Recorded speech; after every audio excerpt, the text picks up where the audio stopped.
Good morning and welcome to the September 19th business meeting. And with that, I'll ask the county administrator to please take the roll. Yes, Chair. First, our staff support today, County Counsel Stephen Madcore, Clerk to the Board Mary Rathke, roll call Commissioner Humberston. Here. Commissioner Fisher. Here. Commissioner Reynolds. Here. Commissioner Schrader. Here. Commissioner Savis. Here. Chair Bernard. Here, please join me in a pledge of allegiance. I pledge allegiance to the flag of the United States of America and to the republic for which it stands, one nation, under God, indivisible, with liberty and justice for all. And first, I'd like to announce that we're going to adjourn as the Board of County Commissioners and convene as the Housing Authority for the next item and introduce our Housing Authority Commissioner, Paul Reynolds. Thank you. Thank you for coming. And with that, what's up? First, we have a presentation naming the Pleasant Avenue Veterans Housing Project, Clayton Moore Commons. Jill Smith, the Housing Director, will be the presenter.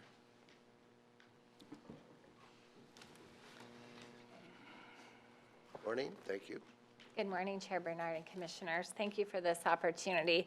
I'm so pleased to announce that the housing project for veterans that we've all been anticipating will be opening and moving veterans in to their own home in November. And we've actually scheduled a grand opening, which I think is on all of your calendars for November 13th.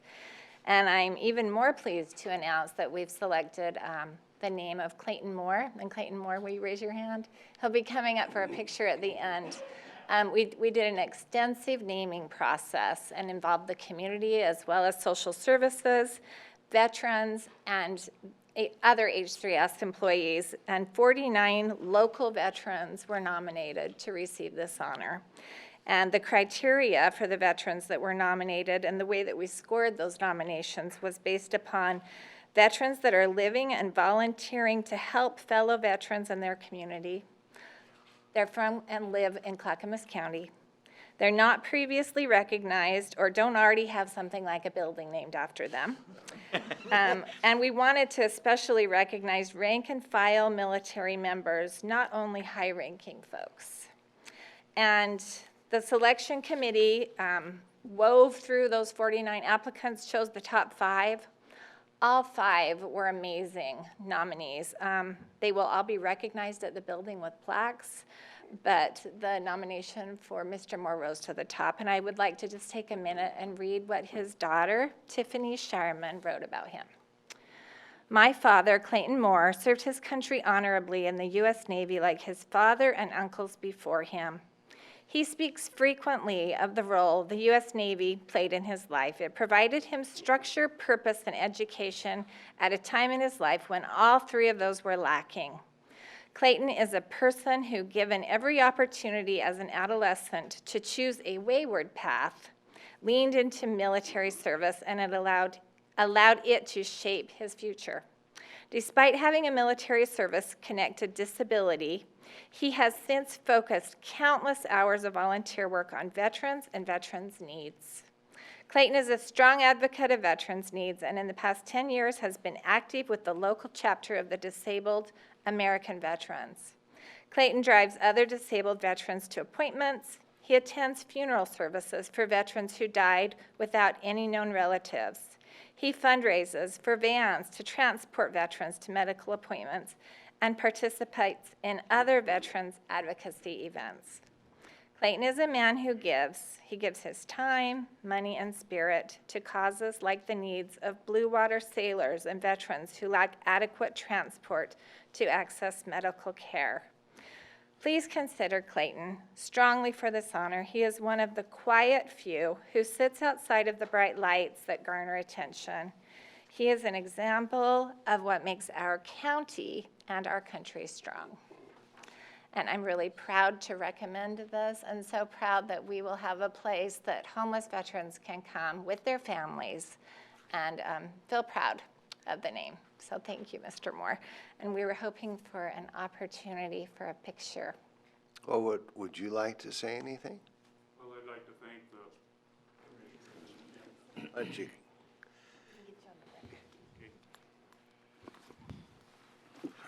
I spent a couple hours awake in the middle of the night thinking up things I could say, and I had 5 pages, so I got it down to 1.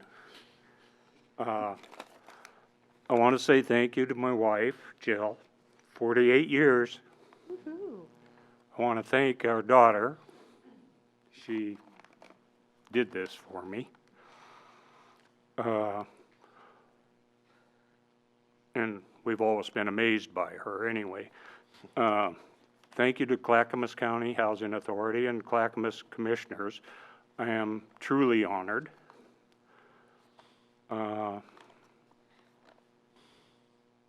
The new building for the veterans it means so much to so many. It's a good thing. These veterans that are going to be housed here need this. We need more of them, but every bit helps. And I just want to say thank you. I like the name Clayton Moore Commons. I'm proud of that. And I want to say thank you again. Well, I think we want to thank you because we get paid to do what we do. None of us have buildings named after us yet. But, volunteering to help fellow veterans is something that you're not paid for and takes a lot of effort and time. And you've obviously done a great job to be recognized in this way. And we have a goal of eliminating homelessness for our veterans. My understanding is we're very close in Clackamas County. I'm sure that we'll help our neighboring counties succeed also. And I believe Multnomah County may have succeeded or is about to. They declared the functional end a few years ago, and we're very close to that. Yeah, and that's and then we're all very proud. I'd have to say that Paul and Ken and all of us, I think this is a good start. We still have a lot of homeless families and kids, and we got a long way to go. And we're going to be successful. It's just going to take us a while. So I appreciate all you have done for fellow vets and, frankly, citizens of Clackamas County. So thank you. So the names have fallen off on some of these. So Martha, I think, and then who's this? That's fine, that's fine. Is this you? I'm the blue. Okay. Okay, Martha. Oh, Paul first? Okay. I'll arm wrestle over it. Well, first of all, congratulations. I guess if I was in your shoes, in some way, I would be a little bit embarrassed and also a little bit proud, right? Because it's sometimes difficult, to be the focus. But congratulations on that. And I think that you are now serving as a role model, so to speak, for other volunteers. And the background on this is really about a lot of quiet heroes, if you will, that are in the background doing all the things for the right reasons, right? And it's those folks who have really made the difference, whether it's a veteran shelter or whether it's this new housing facility. And I was speaking to Commissioner Pat Farr from Lane County 2 Mondays ago about this facility that's going to be coming online in November. And he really brought the concept, or we kind of modeled the concept that they did with the shelter, which really created some inertia and momentum, which I think really triggered this opportunity for Northwest Housing Alternatives to do this project. And we got to thank them as well.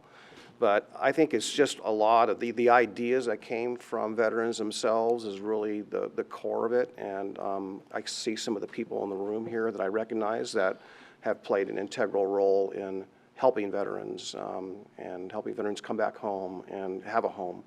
So thank you for what you all do, yourself and others. It's huge, and it's a community effort, and we're making a big difference. Thank you. Martha?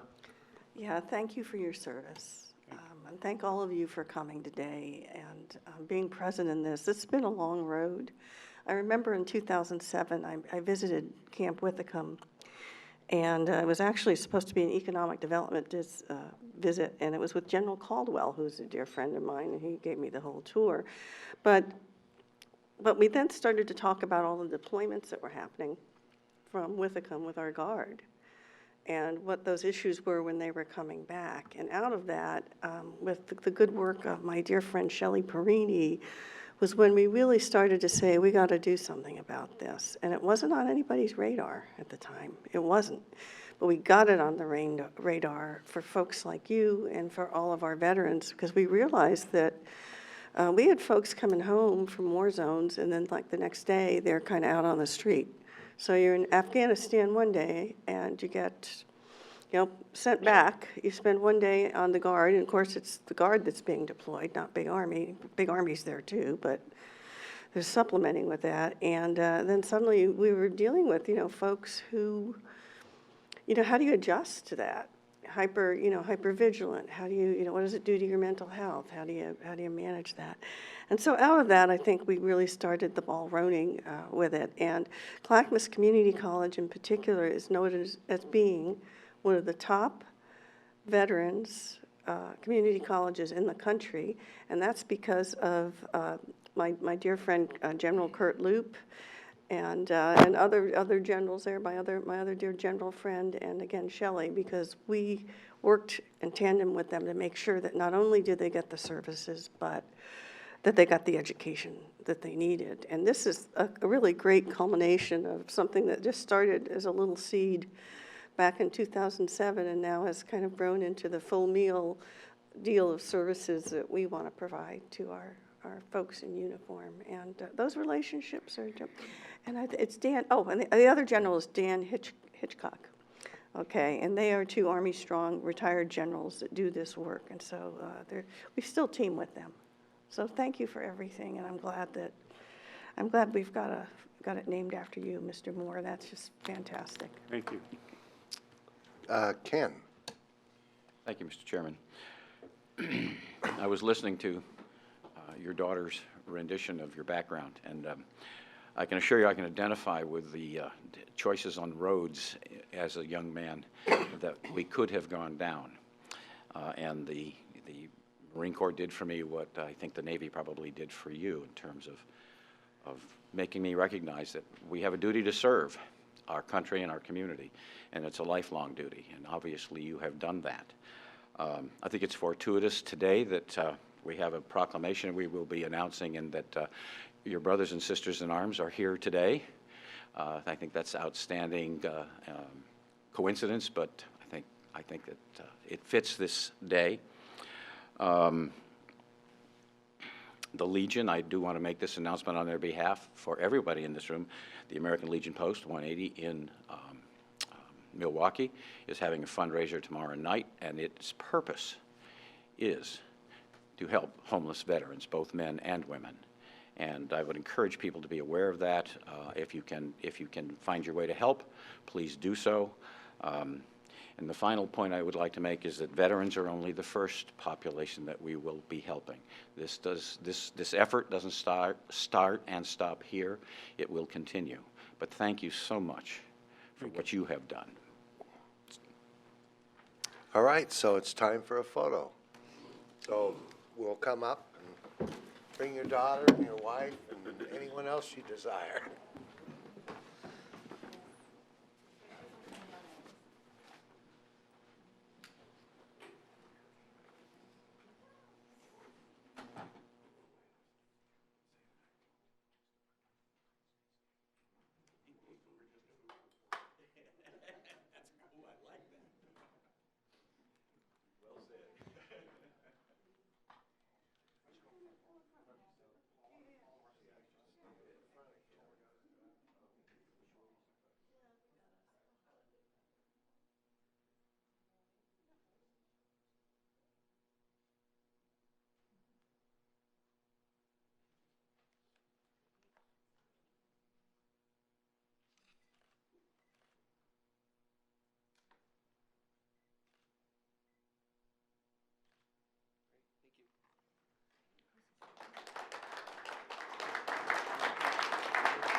name something after you.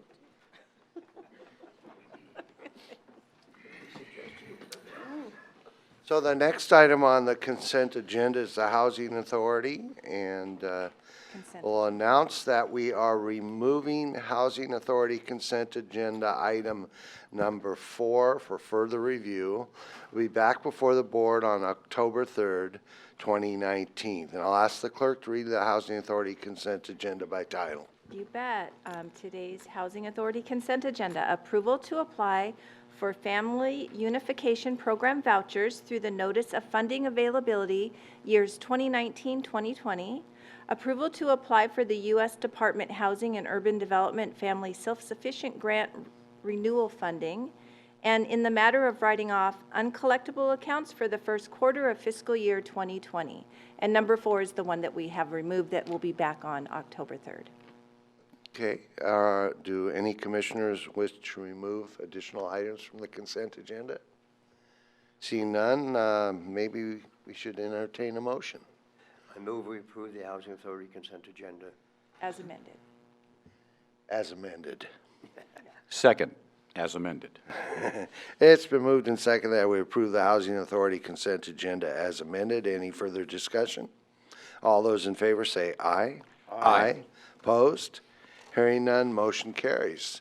Thank you, Mr. Reynolds, for your time. Thank you. Thanks. And with that, I'll announce that the board will adjourn as the Housing Authority Board and reconvene as the Board of County Commissioners for the remainder of the meeting. And with that, we have a presentation. Yes, a presentation proclaiming American Legion Day in Clackamas County. Commissioner Humberston will present. Thank you, Mr. Chairman, Mr. Administrator. Proclaiming American Legion Day in Clackamas County. Before I start, I think maybe one of our guests would like to speak. Would that be acceptable, Mr. Chairman? Sure. Thank you. Bill? Give his name for the record. And we'll need your name for the record. For the record, my name is Michael Wilson. I'm the commander of Milwaukee American Legion Post 180, located at 2146 Southeast Monroe Street, Milwaukee, Oregon. Chairman Bernard and County Commissioners, thank you for this opportunity to address the board on the American Legion and its 100th anniversary of service to our country. The American Legion has had significant impact on our American society in its 100 years existence. Some examples of this impact include the American Legion was instrumental in the creation of the United States Veterans Bureau, forerunner of the Veterans Administration. The Legion's greatest legislative achievement was the GI Bill. The first draft of this bill was written by a past National American Legion commander, and when enacted, it ushered in monumental changes in United States society. Higher education became economically available to veterans, and 8 million veterans went to school on the GI Bill, thereby getting better jobs, buying houses in the suburbs, and raising the standard of living for their families. For every dollar spent on educating veterans, the United States economy eventually gets back $7. The American Legion Child Welfare Foundation has provided more than $11 million to youth organizations and projects designated to help America's children. The Legion sponsored an independent study on the effects of exposure to Agent Orange in Vietnam War veterans. In 1989, Congress received the results of the American Legion Columbia University study of Vietnam-era veterans. The veterans are now getting help for the injuries resulting from exposure to this chemical.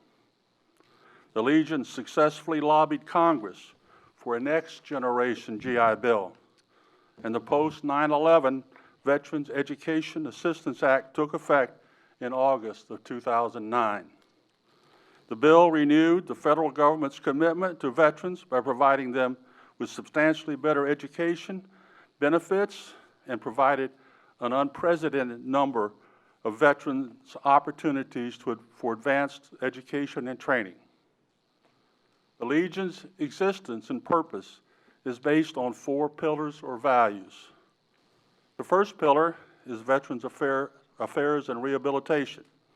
Action on this pillar is accomplished through a nationwide network of trained American Legion service officers who work diligently to assist veterans as they pursue benefits and care they earned and deserve.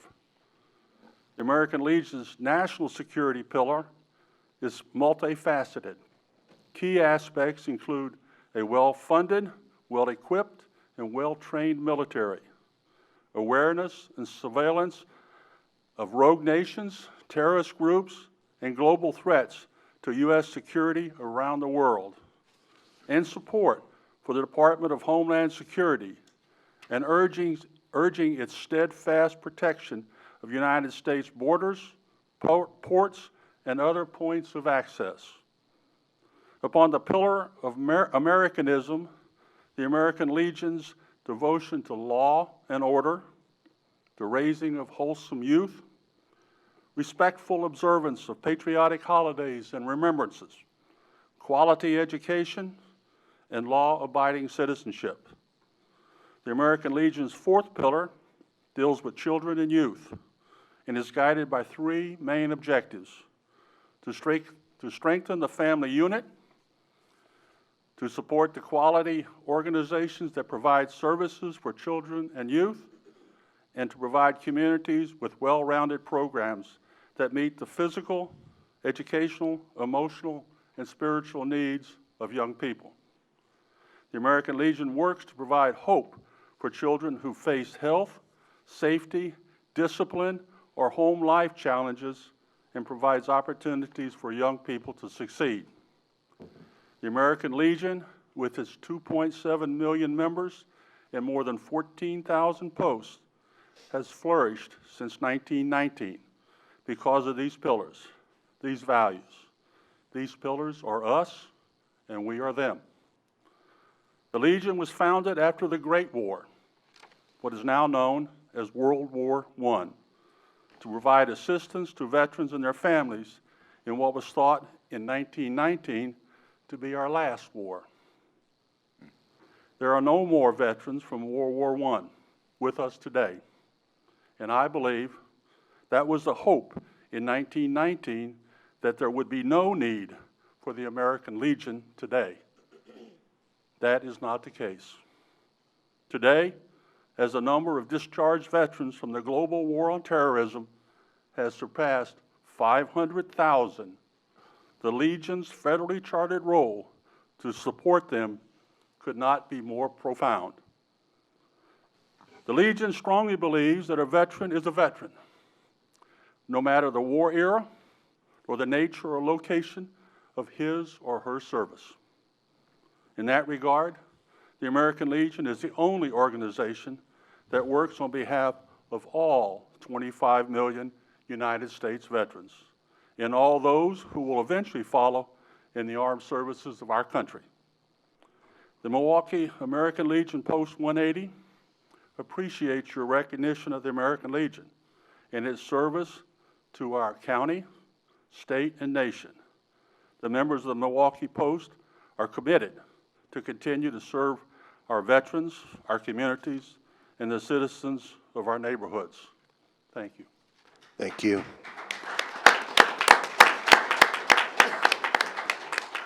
Martha, do you mind if we do the proclamation first? Okay. Ken. Thank you. Proclaiming American Legion Day in Clackamas County. Whereas the American Legion was chartered by Congress in 1919 on September 16th as a wartime veterans organization based on the 4 pillars of Veterans Affairs, Rehabilitation, National Security, Americanism, and Children and Youth. And whereas over the years the American Legion has become a preeminent community service organization, which now numbers more than 2.5 million members, men and women, in over 14,000 American Legion posts worldwide, working a variety of programs that support the 4 pillars and benefit our nation's veterans, its service members, their families, the youth of America, and its citizens. And whereas in Oregon there are over 27,000 members of the American Legion family, including several posts in Clackamas County where members take pride in their work for veterans, children, and the community. And whereas the members of the American Legion are dedicated to upholding the ideals of freedom and democracy while working to make a difference in the lives of fellow Americans. And whereas the 100th observance of American Legion Day provides an opportunity to recognize and congratulate the members of the American Legion in our community. Now, therefore, the Clackamas County Board of Commissioners do hereby proclaim September 16th as American Legion Day in Clackamas County. We encourage all citizens to join us in celebrating the contributions from the American Legion and acknowledge their 100 years of service. Dated this 19th day of September 2019 by the Clackamas County Board of Commissioners. Thank you. Thank you. So, Martha? Yeah, thank you so much for your service and what you do. And, you know, I looked up a little bit of history, even though it's in the proclamation of the American Legion. And basically, it did strike me that, oh, this was a result of World War I. And last year, during Armistice Day, it was the 100th anniversary of the armistice, the 11th day at the 11th hour, and I was in Vancouver, and in Vancouver in Canada and England. On that day, they always have a moment of silence at that time where people remember. So I thought, oh, okay, the American Legion has got to be a result of that, of armistice, and the fact that World War I, we sent our young men and our women over there. And one of the things I just looked up and I found out was that the first post of the American Legion was with General John Pershing, and that was post number 1 in Washington, D.C., and he was one of the great generals of the Great War, John Joseph Pershing. So thank you for coming. You're 100 years, and hopefully another 100 years and more to come with the kind of service you provide for our military folks. Okay? So I believe a photo, right? Please stay up here and we'll, or all of you, come on up. Have you voted to accept? Photo. Have you voted yet? Pardon? Did you vote to accept the proclamation? That is kind of necessary. With that, I'll entertain a motion. Mr. Chairman, I move that we proclaim American Legion Day in Clackamas County as September 16th. Second. It's been moved and seconded that we proclaim American Legion Day in Clackamas County as September 16th. All those in favor say aye. Aye. Opposed? Hearing none, motion carries. Thank you. Please join us for a photo.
All right, with that, we're on to citizen communication, and we have Stephen Lieben. Yep. And Marty Frank. Come on up, Stephen. Come on up.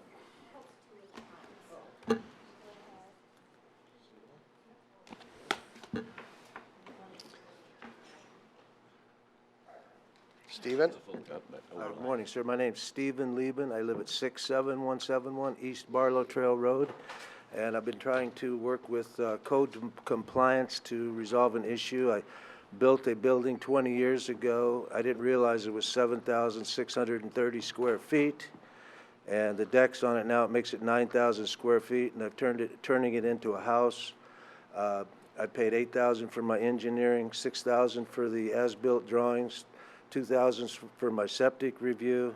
I paid $2,700 down on the permit process, and a few months ago I was told that it'd be $6,000 for my permits. I was saving $7,000 for permits, but then now I've found out it's $14,000. I'm trying to get the county to work with me somehow to resolve this. I need to pour concrete next spring, and I have to put 73 4x12 by 16 beams in the roof, and also 43 4x12 by 16 beams in the ceilings over the winter, so that I can be within code compliance. And I can't come up with the other $7,000. I could pay $200 a month out of my PERS retirement check.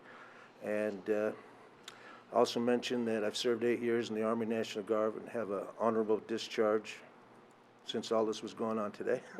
His card. Well, we'll ask the county administrator to take a look at it. Yeah, I've been trying to work positively with the county to resolve this issue, and I'm just between a rock and a hard spot now, and hopefully they'll work with me. All right. Thank you. Okay, thank you. Marty? And I'm here with a couple of other people from Clackamas Climate Action Coalition. Can we have 3 of us up here, or is that possible? Or 2 at least? They didn't fill out. Couple of you, sure. Yeah. Let's do that. Yeah, I'm Marty France. I live at 13333 Deer Meadows Road, Oregon City. And I am a former director of the Public Health Division, worked with Stephen quite a bit on different issues, and a few of you. I retired at the end of 2012, so it's been a while, but I've been working on various public health advocacy issues, of which climate is, I think, the paramount one, and that's why we're here today. Should you introduce? Yeah. You have 3 minutes, so you want to continue. Okay.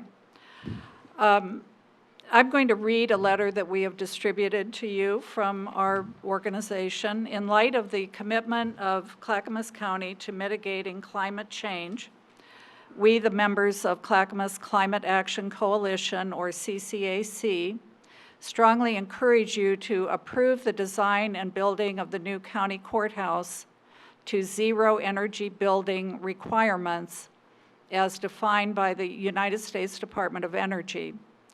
As defined by DOE, energy use is balanced with energy generation on a site of a zero energy building. We understand that construction to these zero energy building practices, according to some, would come with a higher cost. However, there is mounting evidence that this is not true. In the reference DOE attachment, the National Renewable Energy Laboratory outlines methods to maintain construction budgets for ZEBs within normal construction expectations. Building the county courthouse to these standards would address one of the major carbon footprints of Clackamas County, which is identified in a study done for the city of Milwaukee, referenced at the bottom of your letter. That footprint is caused by building energy use, as shown on page 18 of that document. The construction of the new county courthouse to net zero energy standards would be a paramount achievement, which would set community expectations for future building construction within as well as outside of this county. We also believe it would make Clackamas County, by example, a leader in the sustainability movement. We at CCAC believe your strong leadership on this project will direct the citizens of Clackamas County toward a sustainable and livable future. Clackamas Climate Action Coalition was formerly 350 Clackamas, and we have refocused our organization to concentrate on the unique needs and concerns of this county. We are primarily concerned about climate change and its impacts on our beloved county. We would like to work with the county on this issue, and perhaps there's a department that we can be involved with further. Thank you. Thank you. Go ahead and introduce yourself, and I assume you have something to say. Good morning. My name is William Hirt, and I live at 5873 Southeast McNary Road in Milwaukee, Oregon. I'm a retired mechanical engineer. I've run projects like this and done project management on these. Sir, could you speak up, please, or into the microphone? I've run projects like this, similar to these, and in spite of addressing zero-energy building design, we still have concerns about the design of the courthouse with respect to climate change. If you, hang on a sec. One of the major concerns is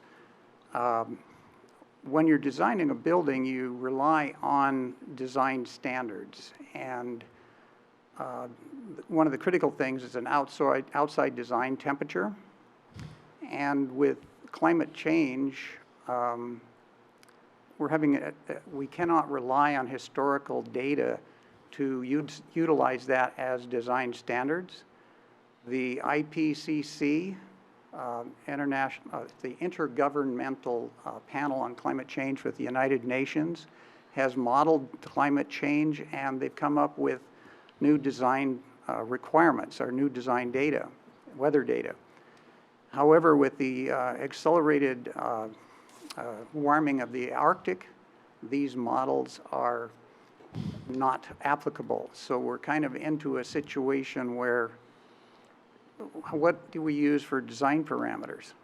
The concern is that if we're not using the proper design parameters or estimating what we're going to need, you won't be able to cool the building to be able to use it in the summer months for 3 or 4, maybe 6 weeks out of the year, unless you've properly determined what those design values should be. So we're looking to sit down with someone who has a liaison with the design team so we can address these issues with them. All right, thank you. Ken? Yes, I wanted to point out, we do not have a design for the building at this time, nor has any design been value engineered to see how most effectively we can do this. I can tell you, speaking for myself, that we want as environmentally friendly a building as absolutely possible. Yeah. If you have information that would help in that process, please get it to our general manager, because he will be involved with the design team, and he'll make sure they get that. The pertinent references are listed on our On the document you gave us today? Yes. Okay. Yes. And in addition, which isn't addressed in the letter, the Energy Trust of Oregon also addresses zero-energy buildings and also can assist with that work. Well, we will be looking at every potential alternative that is available to us. Okay. Obviously, we have a budget. Yeah. That's why we bring up the Frankly, it's good that you got here early, because we don't have a building designed yet, and we don't have value engineering done yet. So this is the time to get the information to us. We would love to participate in whatever ways possible. You'd also be pleased to know that yesterday and the day before, we spent 2 days in goal setting, and as climate action plan is one of those goals. We have had to narrow our focus, but it's still there. So it's still a focus of this commission and hopefully future commissions. Yeah. Martha, wait, that's Martha, yes. Yeah, thank you for coming today. You know, I'm a biologist by training. Most people, I don't know if people know that, specifically entomology and pollination ecology. So as well as looking at how we build our buildings, we're also looking at what are the other things that we need to be doing for ecosystems? And one of the things we've come up with is, or at least I've been thinking about, is how do we have a pollination-friendly campus with our buildings. So I'm hopeful I can contact you folks with that idea and explore it a little further.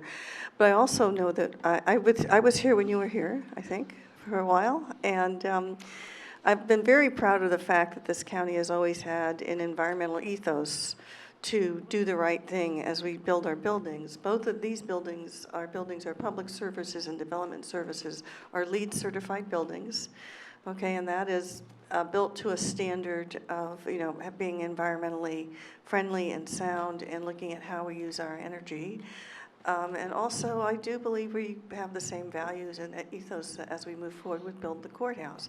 But now we have more and additional information from folks like you and from studies that will help move us the dial even a little further as we move forward with the design.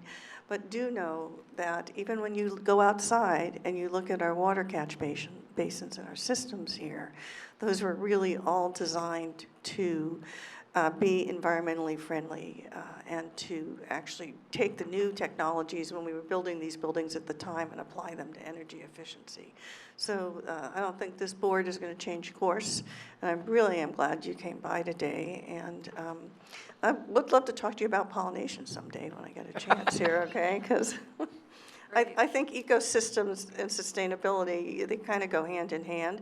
And there are landscape designs and things that we can do that, as I said, but when you look at our water catch basins outside, you can see that we can actually do as we build new buildings that kind of make sure we have those corridors for creatures available as well. So, thanks for coming today. Thank you. Thank you. Ken? Yeah, just a final comment, Mr. Chairman, and that is that, as we all know, there are people who may disagree as to whether or not we have global warming or what causes global warming. But to everyone, I would say, if we can design and build a building that is a net zero building, that is a lower cost in the long run to operate that building to the taxpayer. So we don't need to go down the road of whether it is or isn't, or how it is or how it isn't. If we can design a building that saves the taxpayer money in the long run, that's smart business, and that's the way we ought to do it. So. Thank you very much. All right, so we have Bill Ware and James DeYoung, and then Les Poole.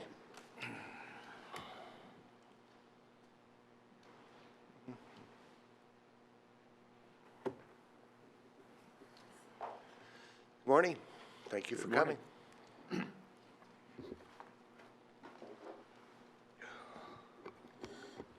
Good morning, Commissioners. My name is Bill Ware. I'm a resident of Damascus. A lot has happened for us in Damascus since the last time I appeared here at the beginning of last month. On August 14, 2019, attorneys representing the city of Damascus filed a petition with the Oregon Supreme Court to review or to challenge the legality and constitutionality of the recent Senate Bill 226, which became law under the governor's signature on July 15th. It is now known as part of statutory law. This new law seeks to validate retrospectively the disincorporation vote of 2016 and disregards the appellate court decision of May 1st, 2019 that nullified that vote. This challenge, now at the Supreme Court on fast track, presents to the court the grounds upon which this petition is based. Number one, it addresses the violation of municipal home rule granted in the Oregon Constitution, which was ignored by the Senate Bill 226. This petition asserts that the Supreme Court of Oregon has the power to overrule the legislative branch and to act accordingly. The Oregon Constitution prohibits the legislature from modifying a city charter.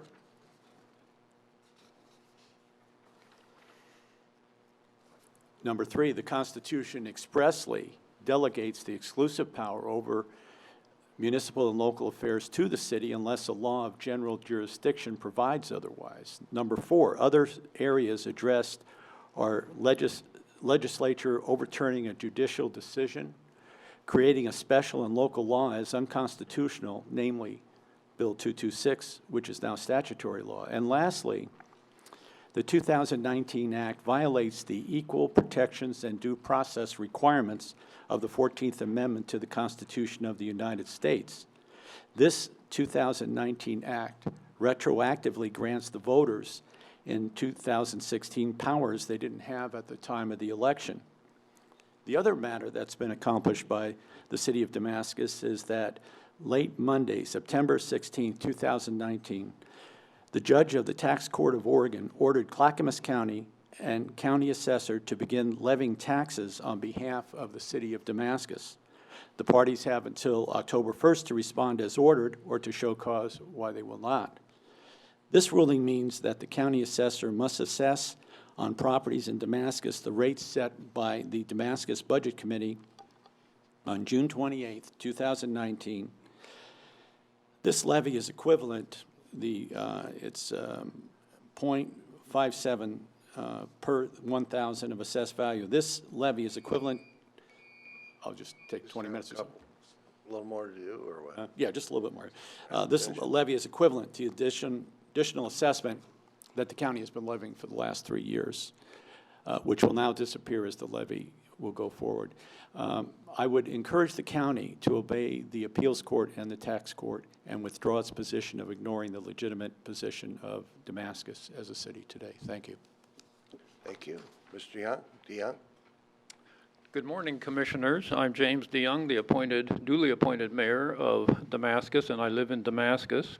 It's a privilege for me to be here to come before the special governmental leadership of Clackamas County. I respect your office very much. Back on May the 1st, the appellate court handed down its decision that indicated that the vote in Damascus for disincorporation was illegal, violating statutory law, and they did not even get into the constitutional violations that were made by that vote. Consequently, on May the 1st, the city of Damascus was revived. As part of that revival, the council began meeting, appointed people to fill vacancies, appointed myself to be mayor, and began having council meetings. By the end of June, we had passed the budget for the forthcoming fiscal year. As part of that budgetary process, we appealed and sent forth the necessary documents to the county tax assessor, to the DOR, and so forth, in order that we might begin leveling taxes. And our tax rate, as my companion here just referred to it, is among the lowest in the state, 0.57 cents per thousand of assessed valuation. Unfortunately, we received a letter from county council saying that they were not going to levy a tax rate for Damascus. The county assessor refused to do so, citing an opinion of county council. Consequently, our attorney filed with the tax court a writ of mandamus, and the judge, as my companion just referred to it, handed down his decision on Monday, ordering the tax assessor to assess the taxes, assess the valuation in favor of our tax levy in Damascus. In response to that decision, I sent out a letter to several entities in the county, to the county assessor herself, to you, Commissioner Bernard, to Metro Council President, and to the Mayor of Happy Valley. And in that letter, I said, in order to properly assess taxes, the county assessor will need to know what tax lots fall within the city of Damascus. In the spirit of cooperating to help the assessor in the county fulfill the terms of the writ, the city of Damascus renews its invitation to the city of Happy Valley and offers to the county and Metro, which have certain boundary duties, to meet this week at a convenient location to discuss an agreement that fixes the boundaries of Damascus and Happy Valley. And I went on to say that it fulfills the commitment that I and the city have made to reconcile any past differences and to cooperate as good governments should. In that regard, I have previously said that there may be no purpose in the city trying to claw back properties that have joined Happy Valley. So reconciliation is the key idea here. Unfortunately, just yesterday, we received notice from the county council that they were not going to comply to the tax court order, and therefore apparently will appear in court before October the 1st to show cause why they are not. The quoted words of the council was that the situation is still uncertain regarding Damascus, and quoted the appellate court decision that the court itself was skeptical about Damascus being able to come back. Well, that's a misstatement. The sentence actually says we are somewhat skeptical. Nevertheless, we believe that Damascus should come back as a city. So I appeal again to this commission and county council, let's abide by the law of the appellate court decision of May the 1st. And it says Damascus is back and ought to be able to operate as a city, collecting taxes and state revenue sharing. Thank you. Thank you. Paul? I don't, we need to meet as a commission, I think, and discuss this matter based on these recent court decisions and so forth. I think the compelling question I have, which I don't expect the answer here today, is that does the tax assessor assess on the old city boundaries or which city boundaries, and which tax lots, which property lots are going to be taxed? I think that is probably the question, which I don't expect to have an answer here today, obviously, but we need to look into, because an argument can be made that we do it on the old boundaries. Well, may I respond to that? The rest of my letter did include a paragraph addressing that, saying that in effect, these various government entities need to get together and resolve the boundary issues on the east side of Happy Valley on our west side, because that boundary needs to be fixed and established so that they have a legitimate comprehensive plan and we have a legitimate comprehensive plan. But the government entities need to get together and resolve that difficulty. And we're open to doing that. And I guess my other thought I would want to throw out there for just consideration, and maybe when you meet with your council, discuss, is that, should we choose to, we come up with an agreement, let's just say in this reconciliation that you're recommending, Mr. DeYoung, is that if there's an agreement upon that and there's a protest by one of the properties who's now being taxed, will the city of Damascus basically protect the county in its actions from any lawsuit coming out of that? Because what's going to happen is there's going to be people that aren't going to want to be taxed. Well, I'm not sure who you're referring to, somebody that's already in Happy Valley or still in Damascus in county? Either or. Well, either or. Fine. That's a question that the county, our city council will have to deal with, and I presume Clackamas County Council as well. But our key word is reconciliation.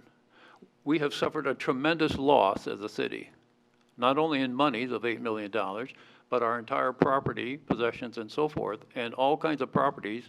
Almost 1,400 acres in the last 3 years have gone into Happy Valley, and Happy Valley wants another 1,300 acres. We're willing to let those go at a tremendous loss to Damascus if Happy Valley will respond reciprocally and agree to establish the boundary where it presently is as of May the 1st. And there shouldn't be anybody fighting, going to court for any of these matters, frankly.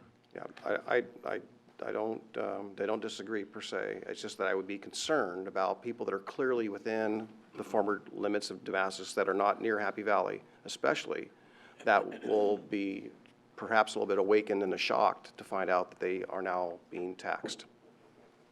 Taxed by Damascus, you mean? Yes. Well, our tax rate is identical to the tax that you as a county have leveled on Damascus residents for the last 3 years, 0.57. Our city taxes went away in 2016. Now they're going to come back, but the rate is the same as the county levied in these last 3 years. So no change in taxes for anybody in Damascus. Good news for all the people there. My concern is if we collect the taxes and the court decides the other way, we have to give the money back. That's expensive. That's my concern. So, I'm sure we'll be talking about this. Thank you for coming today. Thank you. Thank you. Les?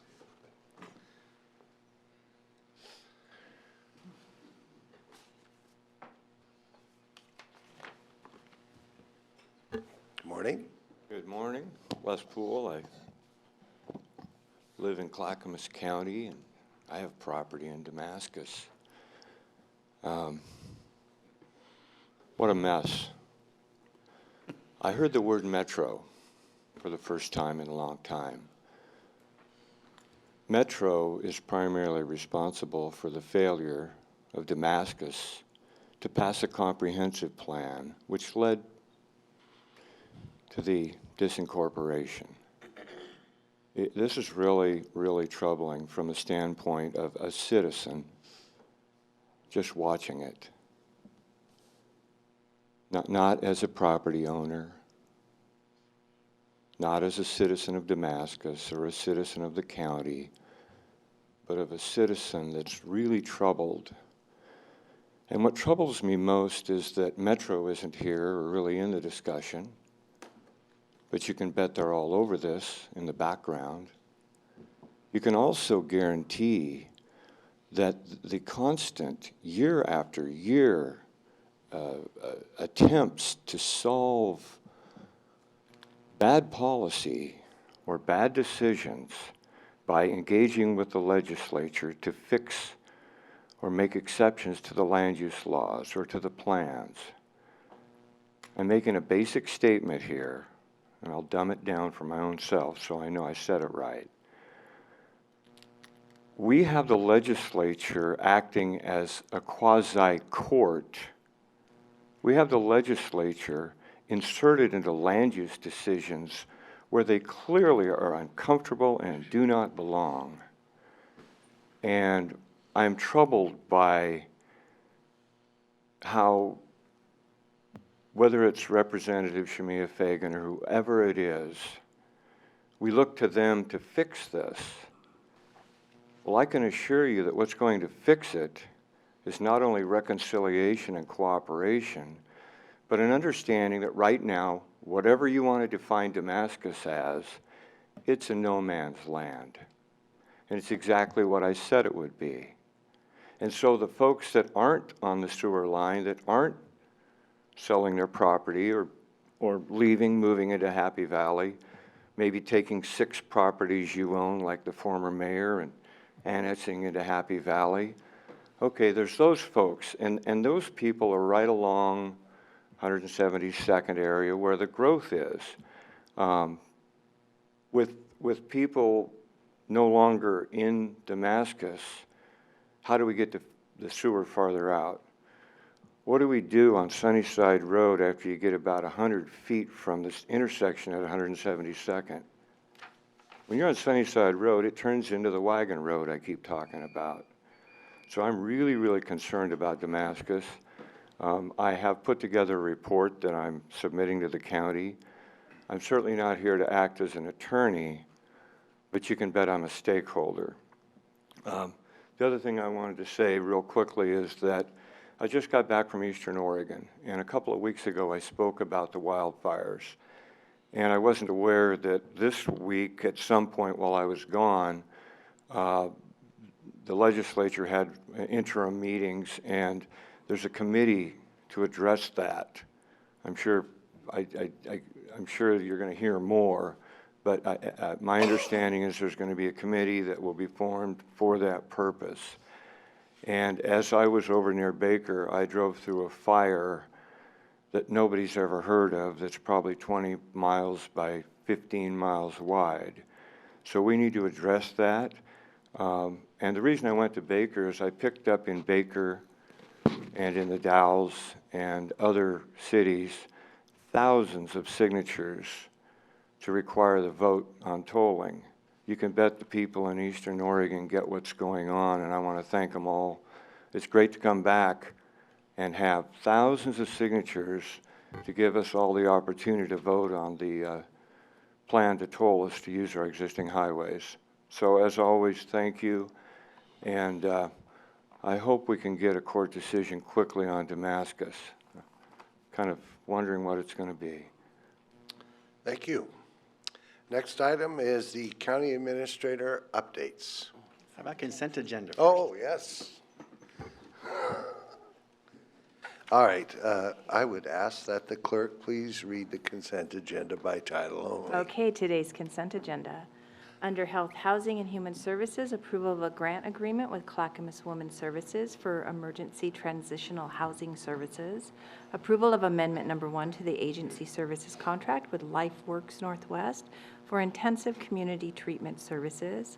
Approval of Amendment Number 1 to the agency service contract with LifeWorks Northwest for early assessment and support alliance services. Approval of a revenue agreement number 9456 with CARE Oregon for financial support for pediatric dental services at the new Gladstone Dental Clinic. Approval of an intergovernmental agreement with Washington County for public health modernization within the Communicable Disease Program. Approval to accept the award for Strategic Prevention Framework Partnership for Success through the Office of Substance Abuse and Mental Health Services. Under the Department of Transportation and Development, approval of Amendment Number 1 to the Supplemental Project Agreement Number 33150 with Oregon Department of Transportation for the Clackamas County Regional Freight Intelligent Transportation System Project. Under Elected Officials, approval of previous business meeting minutes and approval of a contract renewal with the U.S. Department of Army Corps of Engineers and the Clackamas County Sheriff's Office for use of property located near Willamette Falls Locks. Under Disaster Management, approval of a memorandum of agreement between Clackamas County and Estacada School District for emergency disaster-related use of Estacada High School. Under Business and Community Services, a resolution approving the designation of the North Urban Clackamas County Enterprise Zone, and approval of Amendment Number 2 to the intergovernmental agreement with the City of Gladstone to provide library director services. Under Community Corrections, approval of an intergovernmental agreement number 5874 between the State of Oregon Department of Corrections and Clackamas County for substance abuse programs for the 2019-2021 biennium. Under the Juvenile Department, approval of Amendment Number 4 to the intergovernmental agreement with the State of Oregon Department of Human Services for Title IV-E funding reimbursements for juvenile department programs. Under Technology Services, approval of a fiber lease agreement with Cascade Access LLC for a dark fiber connection to Barton Park. Approval of an intergovernmental agreement between Clackamas County Broadband Exchange and the City of Sandy for conduit placement. Approval of Amendment Number 11 to the agreement between Clackamas County and Workforce Software LLC for timekeeping software maintenance and support. And approval of a brand standardization for Atos Utify equipment and software for the Enterprise Telecommunication Network.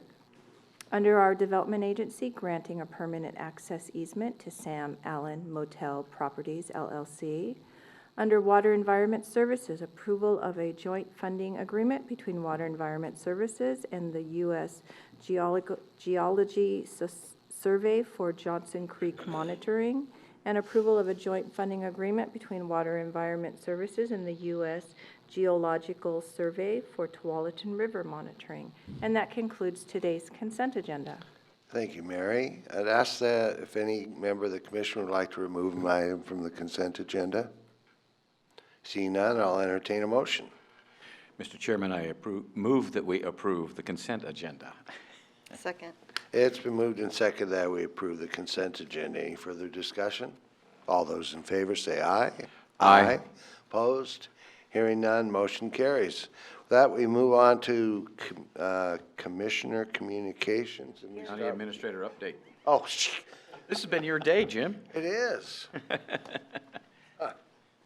Hello, Commissioners. I'd love to give you an update on all the great things happening in Clackamas County. First, though, I'd like to share with you an item that I approved and signed on your behalf last week because you did not have a business meeting. The county code allows me to do this in Appendix C-104. What I did was, on behalf of the Department of Transportation and Development, approved an application for a 2019 Transportation System Management and Operations Program grant for funding to replace old and outdated traffic signal controllers. This was a grant through Metro Regional Government, and because the deadline was last week, there was not time to come before you. I did email you this document so that you could see it, and we'll put it in the record for today. So I did approve that during your recess last week.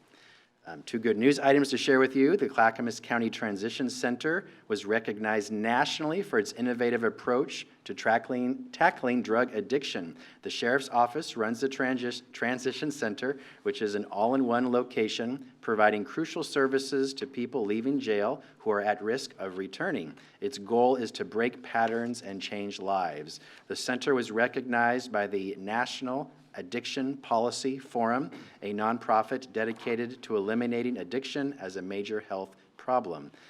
The Transition Center staff received the Innovation Now Award, which spotlights programs that address addiction and provide support to families and communities. So thank you to our Sheriff's Office team and the Transition Center staff on this achievement. Next, this past weekend, staff from Water Environment Services, WES, teamed with our partner organization, Solve, and 45 volunteers to remove 760 pounds of trash from the North Clackamas Park area. Volunteers also pulled weeds, removed invasive plants, and planted native species to improve watershed health. This event, which we call the North Clackamas Watershed Cleanup and Stewardship Day, and I believe several commissioners participated as well, is designed to protect the health of our waterways, restore habitat, and improve water quality. Our thanks to West staff, Solve, and all the volunteers for pitching in. And one last thing I'd like to mention is that yesterday was quite a momentous day, September 18th, 2019, because 30 years ago, on September 18th, 1989, Mary Rathke, your clerk, started her career at Clackamas County in the Board of County Commissioners office. So 30 years ago in a day, Mary began her career at Clackamas County and ever since has served Clackamas County Commissioners and the public of Clackamas County. Mary, we love you, we adore you, we thank you for all you do, and you're not done yet, so thank you.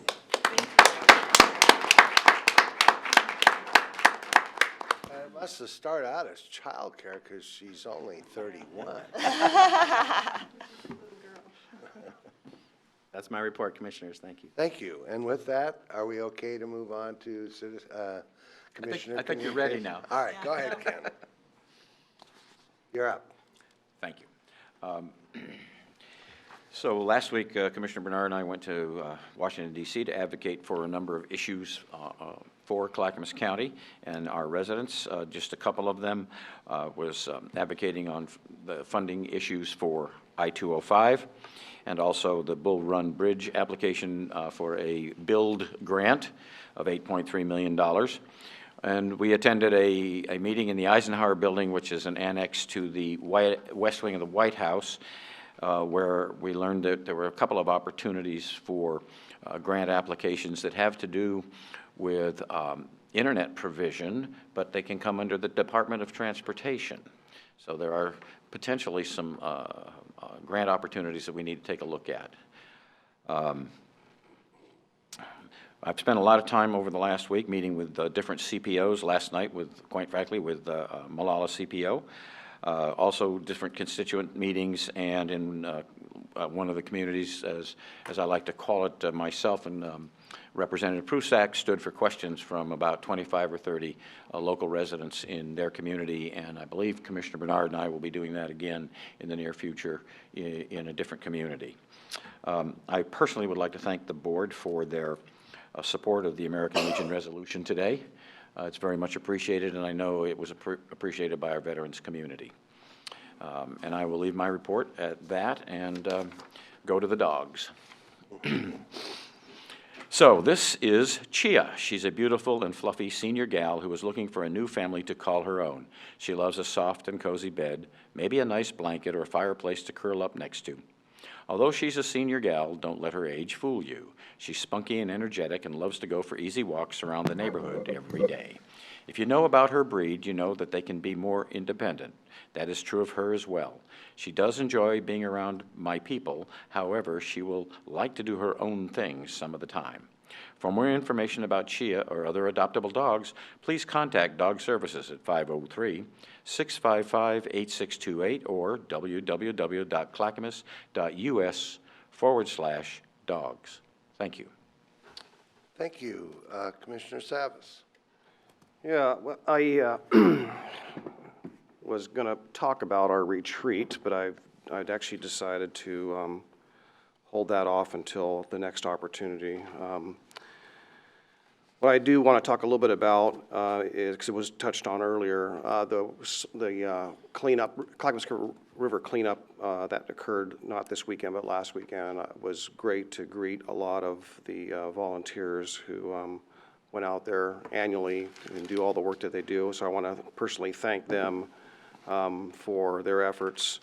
And on a slightly related note, Monday evening, a number of us toured the Metro South Station, probably of all the things we've done to go to the dump, if you will, for lack of a better term, but I thought it was kind of interesting. But we learned about some capacity issues there and some challenges facing it. Clackamas County is growing, and apparently the Metro South Station has outgrown its footprint and it also wants to expand certain types of operations. Learned of and shared with the administrator that maybe we need to set up a line of communication or discussion with Wes, because there might be an opportunity to, number one, partner. Number two, by virtue of potential partnership, maybe perhaps reduce some cost and perhaps diesel emissions and a lot of things associated with efficiencies in our climate as well. But four of us were there. I appreciate my colleagues being there, but I think there's really an opportunity. I'm a little bit concerned, though, about the provision of service for our constituents out there. It's at an ideal site, conveniently, to some degree for some, not for all. But there's a lot of efficiencies about where that place is perhaps located and what operations remain there. But I'm really looking forward to that conversation. The last thing I want to talk about was through the work we've done and some of the work I've identified in my capacity, kind of representing the Commission on Transportation. Years back, we set forth at the Clackamas County Coordinating Committee on a means to address some of the growth needs and transportation needs and funding, how we fund those extra needs from a capital standpoint. And to that end, in 2013, that effort was I thought we were making some pretty good progress. A couple of the commissioners took a different direction and shifted that work. And we have not been able to really get back really on the same mindset. What's come up out of that as we've been growing and growing and growing and not having those funds in place or not having adequate funds in place, we find ourselves with an example. We hear it all the time, but last night the meeting was at Stafford at the Athey Creek Middle School, and we had a number of citizens that live along the Stafford Road who are really dealing with a lot of risk, danger, congestion, and issues related to that. We had a pretty good showing of citizens. I want to thank the sheriff's office and the sheriff himself for being there last night, and also our transportation DTD staff who showed up in strength with a lot of information to share with those folks about just the added frequency, people that are not obeying the speed limit. This is not uncommon around the county, but we're now seeing, because of so much diversion and congestion on I-205 and I-5, people are shortcutting through the roads, and there are areas they're not as familiar with and creating a lot of risk and danger. So we're trying to deal with that. Again, pretty good showing. I also want to thank my staff assistant, Tracy Moreland, for, again, putting together that event last evening. I thought it went pretty well. But I just want to make my commissioners aware and alert to the growing need for a commitment of funding towards roads and capacity issues that are related to the growth. We are basically Stafford Road, like Redland Road, like Oatfield Road, like a lot of roads are old farm roads. Highway 212, that the part that we're working on with our potential phase 2 expansion is actually part of which we're trying to work on, is a farm road, an old farm road. And they are now serving freight. And that was one of the issues, is there's freight going up and down that road as well. Perfectly legal, but not designed for that. So a number of concerns about that. And I think between the Metro station issues, and between the courthouse and between all the things we're facing, these are all growth-related impacts, and we do not really have adequate funding to deal with it. And it's just creating a lot of pressures. So with that, again, I'll withhold my comments about the retreat until another time. Thank you. Commissioner Fisher. Thank you, Chair Bernard. So we have been focusing on our retreat, preparing for that, and having 2 days together. And what I want to talk about is, first of all, to thank my colleagues and our county administrator and all of our staff who were there, and Stephen and Emmett and everyone, for a really enjoyable 2 days of a lot of thinking, prioritizing, working together, collaborating on what's really important to us. And as Paul is talking about the needs for transportation, really, if you look at all of the strategic results that we came up with yesterday, our priority is quality of life. And that's what we, as a commission, are so responsible for. While we look to have a safety net for our most challenged and vulnerable residents, we also have to balance the quality of life and to protect and preserve that. So most proud of our strategic initiatives are to really focus in on homelessness is a major priority that affects quality of life in so many ways, not only for those that are struggling living in our woods or on the street, it's also for the health of our businesses, for our economy, for our efforts at attracting tourists. All of those issues, all those areas are affected by our challenge with homelessness. Also, when looking at our need for promoting a carbon neutral economy and promoting that, and all of our efforts to really develop a plan and move the dial on a plan and to measure that to strategic results is so very important. And to continue our work for families when it comes to families that are our most vulnerable, struggling with domestic violence, and continuing the work to establish a family justice center.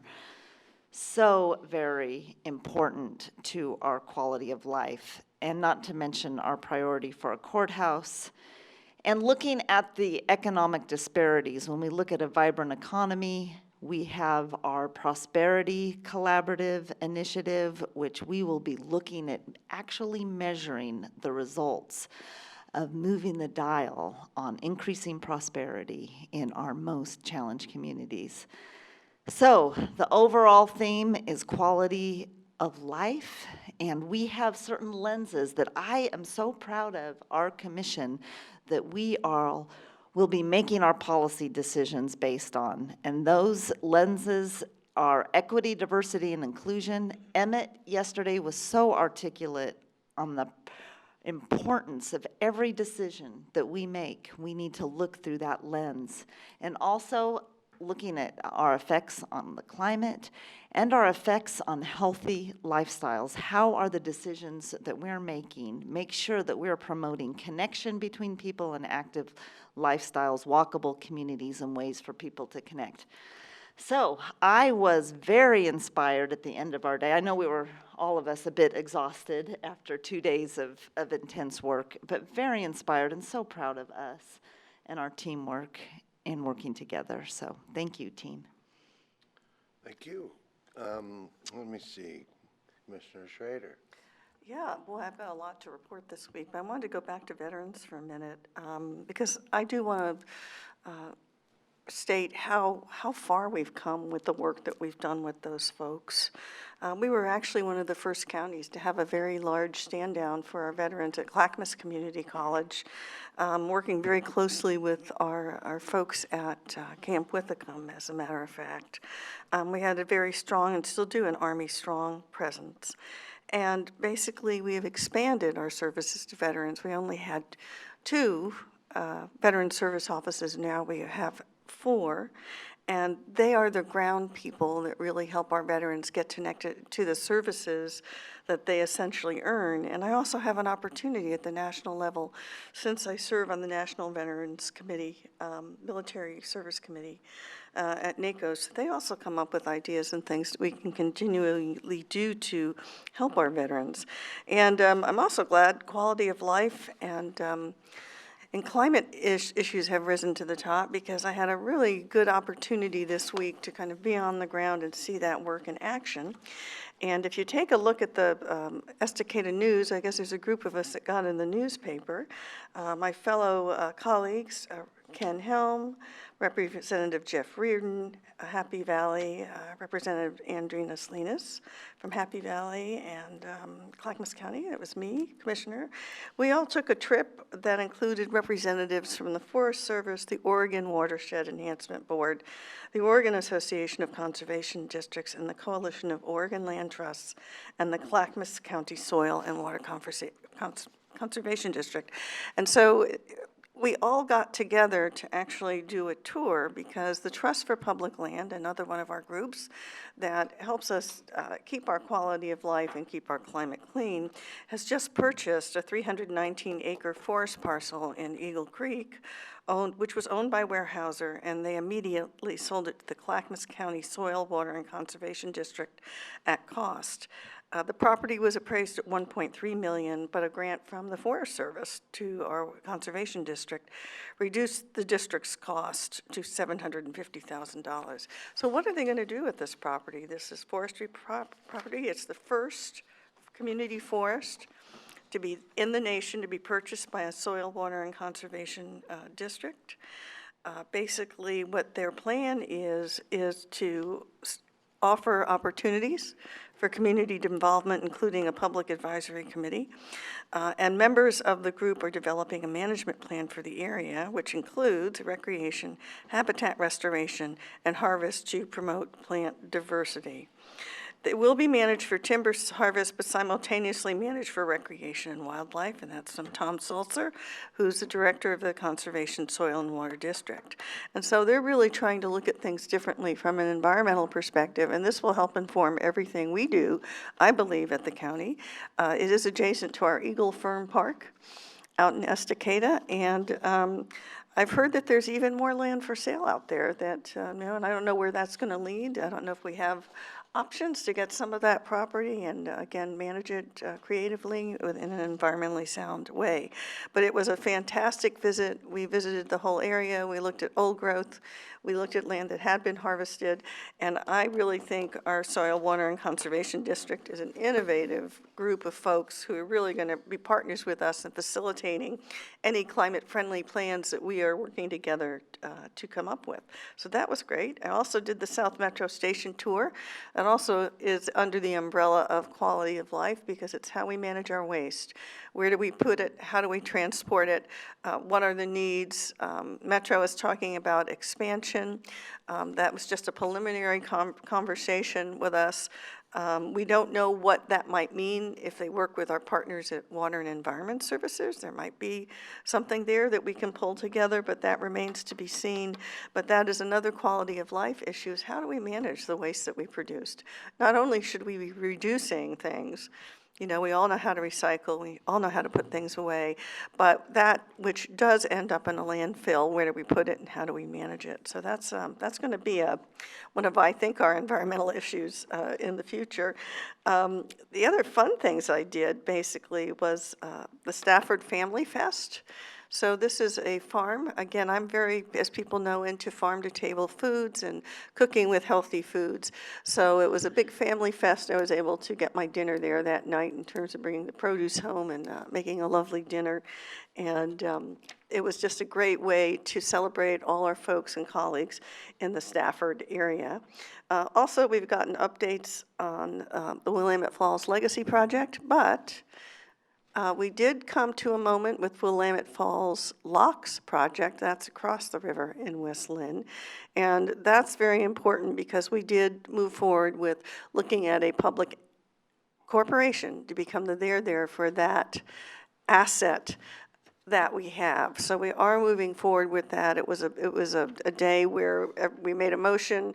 We're going to move forward with it, and we're going to keep our fingers crossed to make sure that we do what we can for that. And lastly, again, let me circle back to veterans. If you haven't had an opportunity, on our campus here, in Clackamas County, we have what we call a Circle of Honor.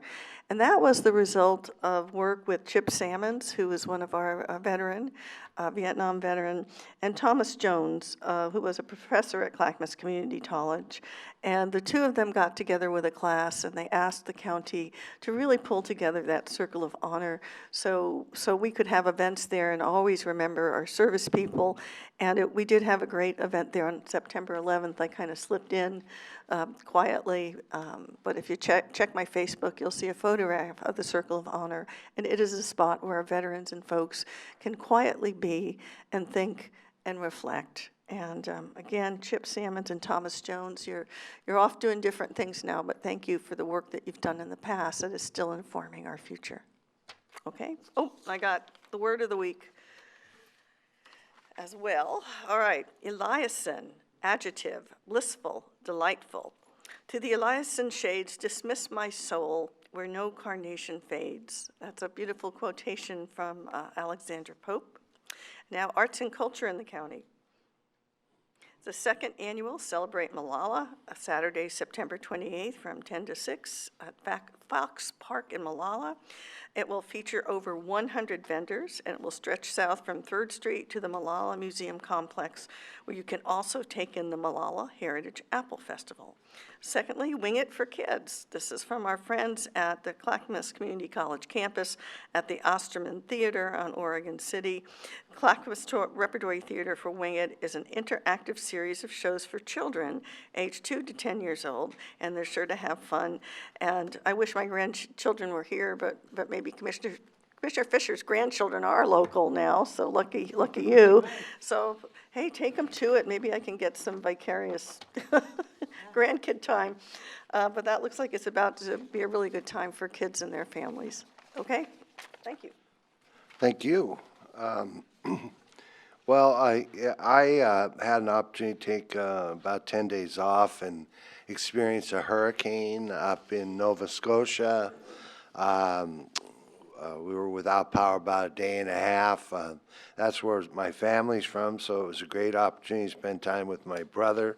From there, we went to Washington, D.C., where we worked to secure funding for various projects, one of them being the Bull Run Bridge, which thanks to the Commission's support of the VRF, vehicle registration fee, we were able to provide some matching dollars, which we never had the opportunity to do in the past. So that, while we're not guaranteed, it does say something. And we also had some partners that contributed some money, and that was Weyerhaeuser, I believe. We also met with the folks about the locks. Frankly, they're waiting for that public-private corporation to get together, and they would love to get that off their plate. And so we're going to work hard to make that happen. From there, I drove down to with my wife to celebrate our 10th anniversary and to visit grandchildren who their father and mother are in the Air Force. And so on the way down, we drove.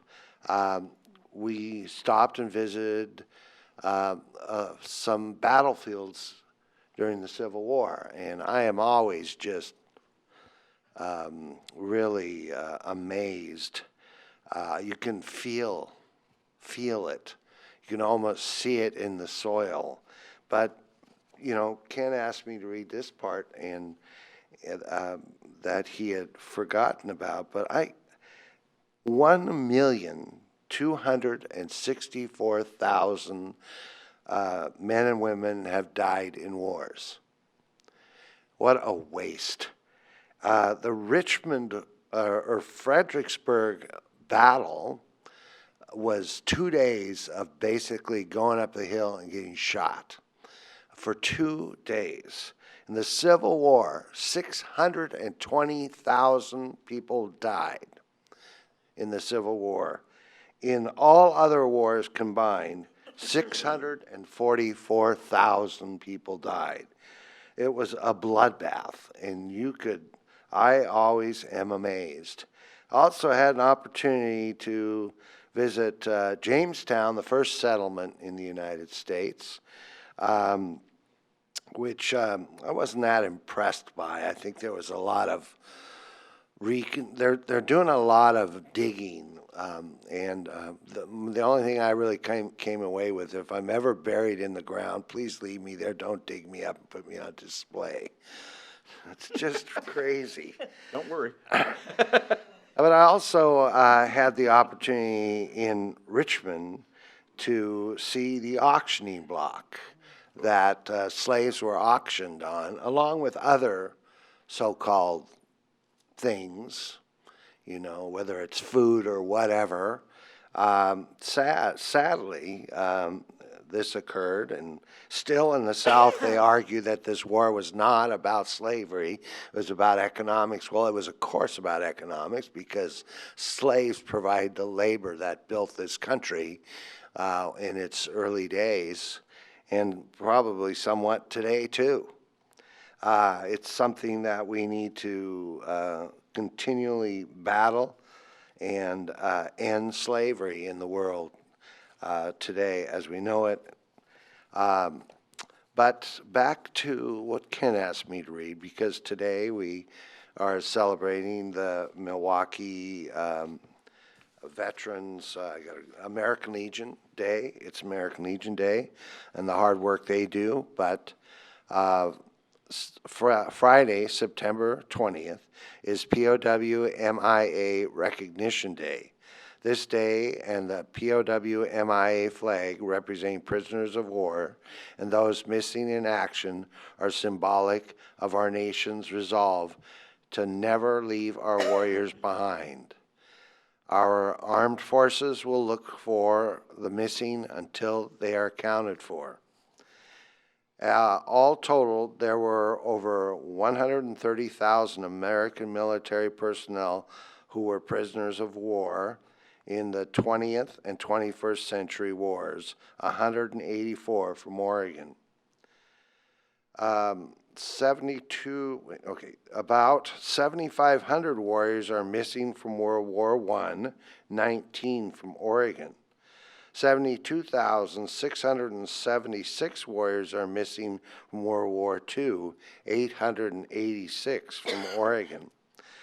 7,634 warriors are missing from the Korean War, 56 from Oregon. As of July 26, 2019, there are 1,587 still missing in Southeast Asia, 33 from Oregon. Let's all keep these folks in mind, and I think that our POW flag, which flies right outside that window, is a good way to recognize the importance of bringing those men and women home. So with that, we are adjourned. Thank you.